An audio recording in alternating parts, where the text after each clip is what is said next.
A tecnologia no esporte muitas vezes é considerado doping.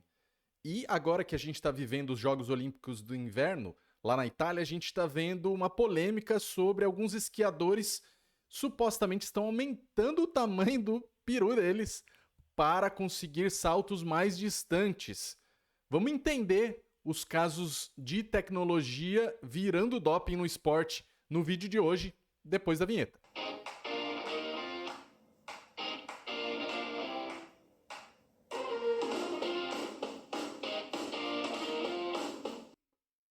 Fala galera, aqui é o Guilherme Massa, esse é o Massa Demais, seu canal de tecnologia, inovação, tendências. E no vídeo de hoje eu quero trazer um assunto que eu sou muito fã, que é a tecnologia no esporte. Eu já cobri esportes na minha época lá de jornalista e gosto de acompanhar esse tema aqui de como que a tecnologia é empregada para maior performance em várias modalidades. Como nós estamos vivendo os Jogos Olímpicos de Inverno, surgiu uma deixa aí para a gente voltar a falar desse assunto envolvendo os esquiadores. E daí o que eu quero fazer com vocês hoje é falar de polêmicas ligadas a doping tecnológico.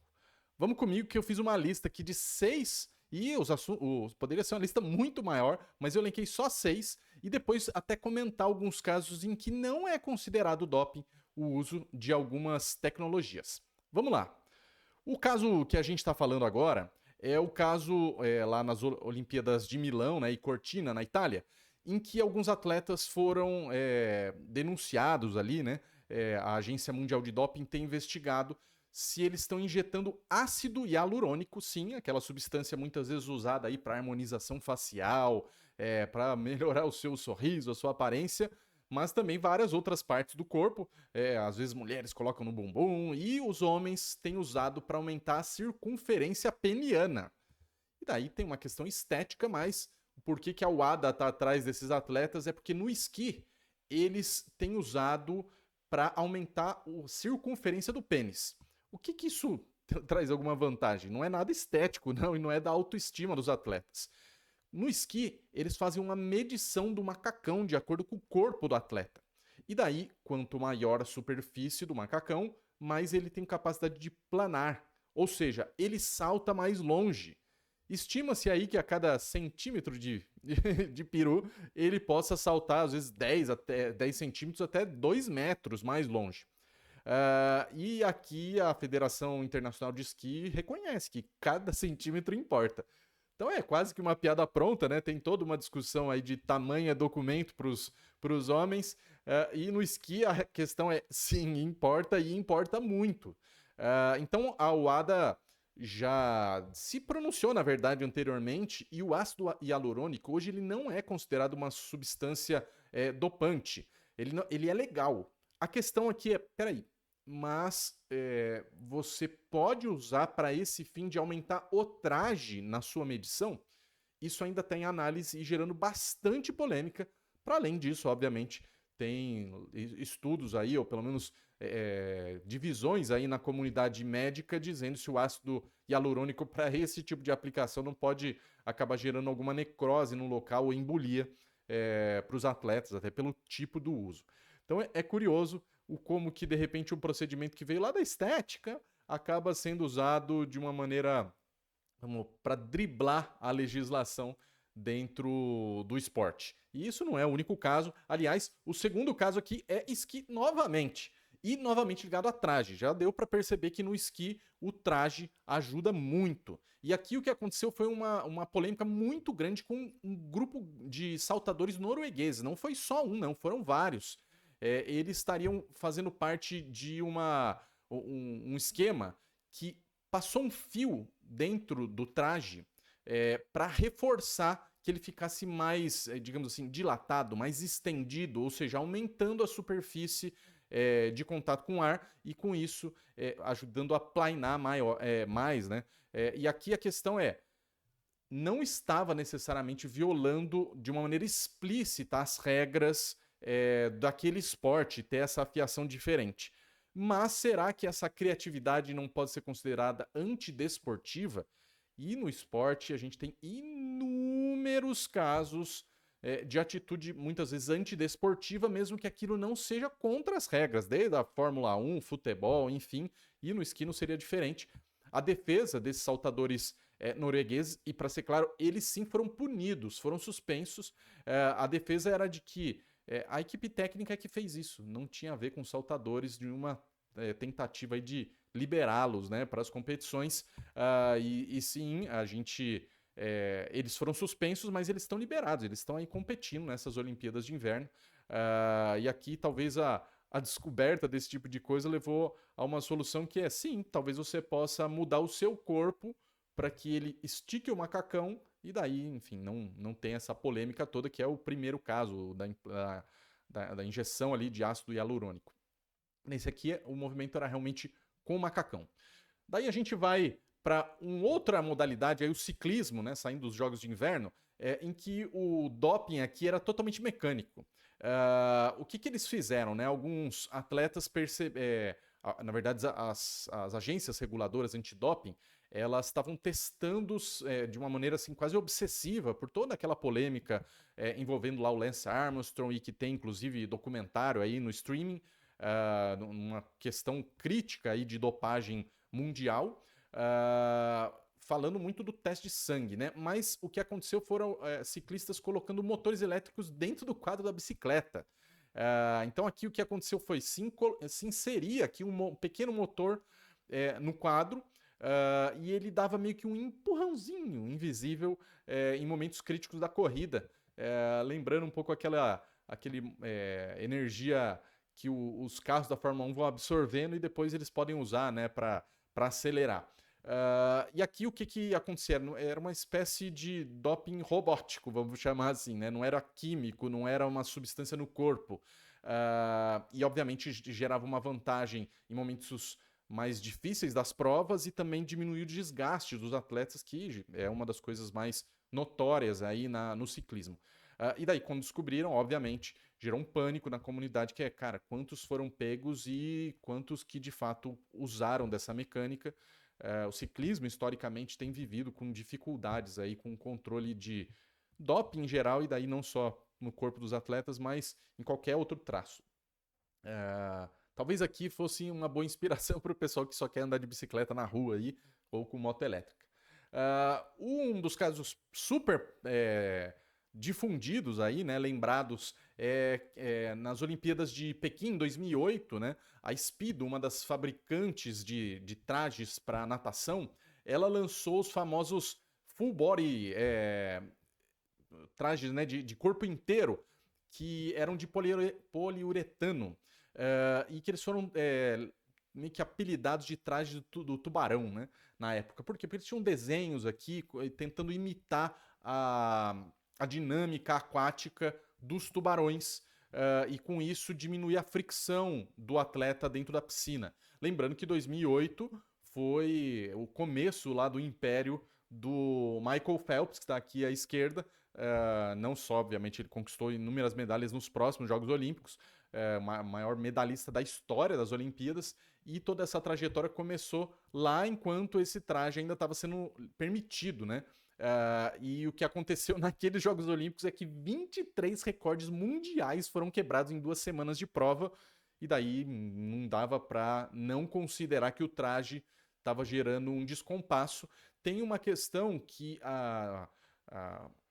o Comitê Olímpico Internacional, e aqui no caso a Federação Internacional de Natação, eles sempre têm uma preocupação de que o problema não é o uso da tecnologia, é quando só alguns atletas, muitas vezes até patrocinados por essas marcas, têm acesso a essa tecnologia.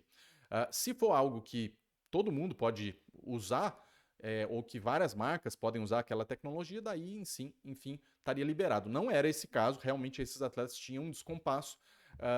É importante dizer que também naqueles Jogos Olímpicos começou a criar piscinas com mais profundidade. As piscinas usualmente tinham 2 metros de profundidade e passaram até 3, e daí isso estima-se que elas geravam menos ondulação. Como era algo que todos os atletas nadavam na mesma piscina, também favoreceu a quebra de recordes, mas aqui o traje, notadamente depois em estudos, foi comprovado que, especialmente o traje de corpo inteiro, Por isso vocês viram depois em Olimpíadas ou em competições futuras os atletas masculinos usando só o shortinho. As mulheres usavam um macacão, obviamente, né, para tapar os seios, mas não foi mais permitido esse traje de corpo inteiro, indo praticamente até o calcanhar. E aqui, ó, o cuidado aqui, que é cuidado com as roupas mágicas aí quando diz respeito à performance. O quinto ponto, ele não chegou a estar nas Olimpíadas ainda, mas foi nos últimos anos aí a Nike anunciou um tipo de solado, e daí outros fabricantes também estavam indo nessa linha, mas o caso aqui foi o Nike Vaporfly. E o porquê que ele foi... na verdade, ele não foi banido, ele foi exigido uma adaptação desse tipo de tênis para uso em competições oficiais. A sola, né, o solado dele, que é ultra tecnológico, ele é feito de uma espuma reativa e uma placa de carbono em múltiplas camadas. E aqui estava os estudos, inclusive da própria Nike, estava identificando que dava até 4% de vantagem de economia de esforço nas corridas para manter a mesma performance. Ou seja, em uma maratona isso equivaleria de 5 a 10 minutos de vantagem para os corredores com esse tênis. Cara, é muita, muita vantagem. E os maratonistas usando esse tênis começaram a quebrar recorde aí de forma obscena, algo muito semelhante aos trajes de tubarão na natação, e daí a Federação Internacional de Atletismo teve que regular a altura do solado para diminuir o estrago. E daí, obviamente, os atletas que têm menos condição estavam aí correndo com tênis já bastante surrado, versus os atletas de alta performance patrocinados por essas marcas, tendo um doping científico-tecnológico, né? Então aqui não foi banido o tênis, mas ele foi regulado. De alguma maneira análoga também aos trajes da natação, ele não foi totalmente banido, mas houve adaptações. E o sexto caso aqui que eu listei, e como eu já expliquei, existem inúmeros outros públicos, né? Na história do esporte, mas o vídeo ficaria muito longo. E eu quis voltar aqui para fechar esses casos com um exemplo de Jogos Olímpicos de Inverno, né? Que são novamente os esquis, mas o que acontece é que, para a questão dele performar melhor na neve, né, no gelo, existem algumas práticas das equipes para que o esqui ande melhor, né? Que ele gere menos fricção com o gelo. E daí, por 20 anos, né, os esquiadores da modalidade cross-country, né, que eles vão lá esquiando, digamos assim, no plano, vamos falar assim, e vai cumprindo ali as etapas, eles usavam umas ceras floradas para deslizar mais rápido, e então ninguém questionava nada, até descobrir uma questão que essas ceras eram tóxicas aos próprios aplicadores. Então aqui a questão não era necessariamente só o ganho de performance, né? Que sim, existia, mas de alguma maneira era meio institucionalizado. Mas prejudicava o meio ambiente e prejudicava os indivíduos que tinham contato com essa cera.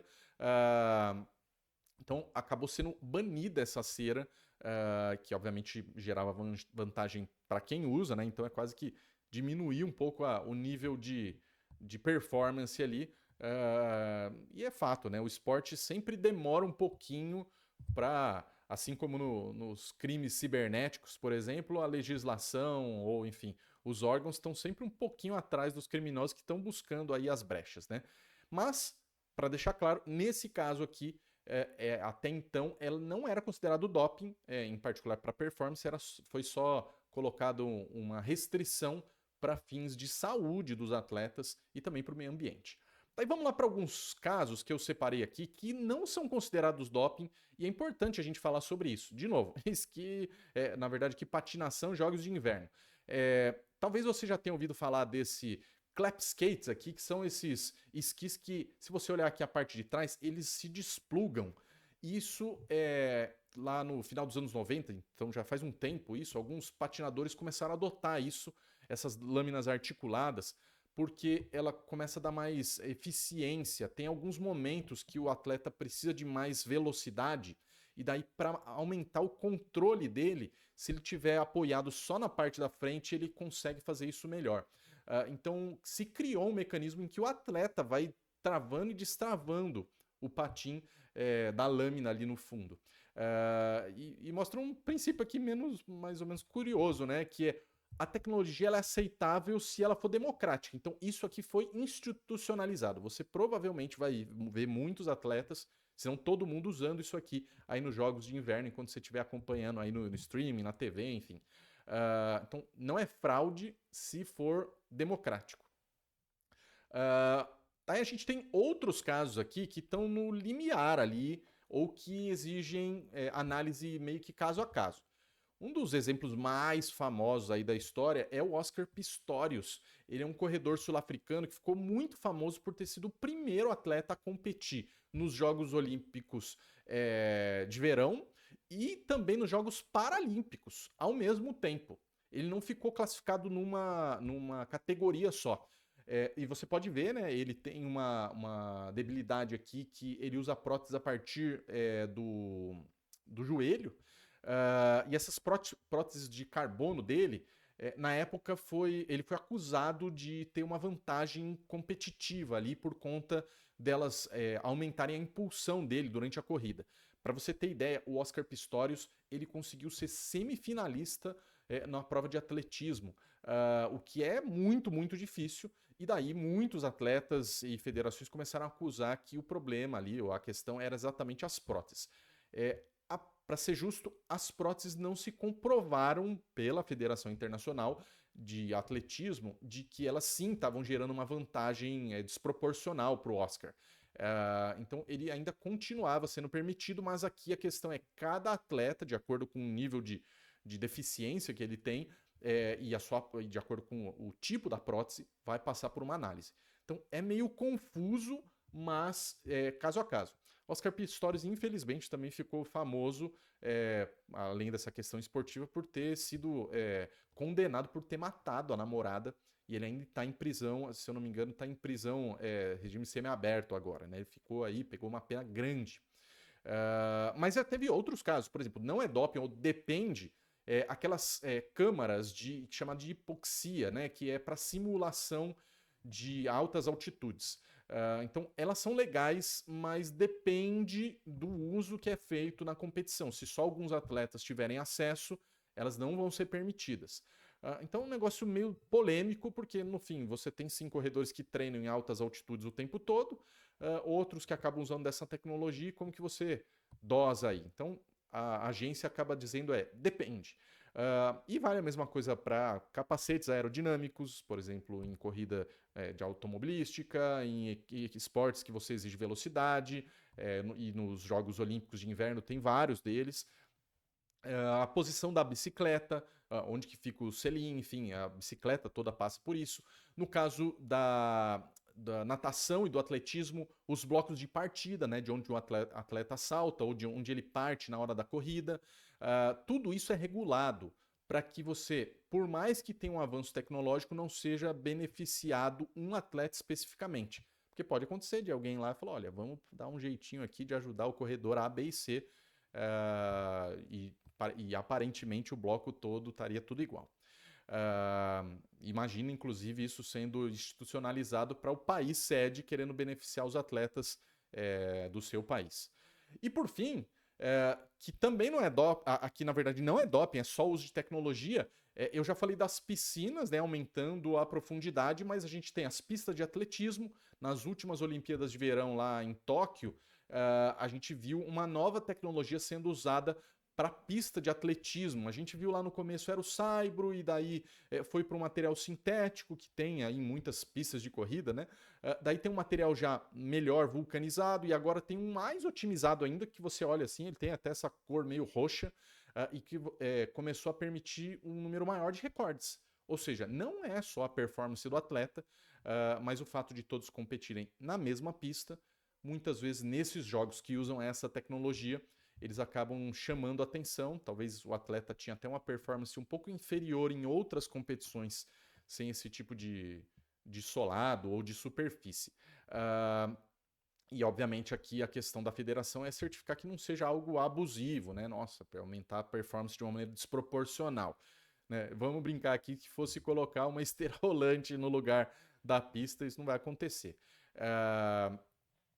Mas, obviamente, existia pelo menos uma polêmica, né, entre federações de países que conseguem ter esse tipo de estímulo versus países que não têm essa condição de apostar nessas tecnologias. Para além disso, inevitavelmente no esporte tem sempre essa polêmica. Mas se o Usain Bolt corresse nessa pista? Mas se o César Cielo nadasse naquela piscina otimizada ou com o traje de tubarão? Enfim, tem toda essa discussão que vai sempre permitir no esporte, né? Será que a gente avançou? Os atletas estão melhores, condicionados ou com treinos? E se os atletas do passado tivessem a mesma condição, né? Se o Pelé jogasse hoje, como ele seria com nível de preparo, de chuteira, enfim, condicionamento físico?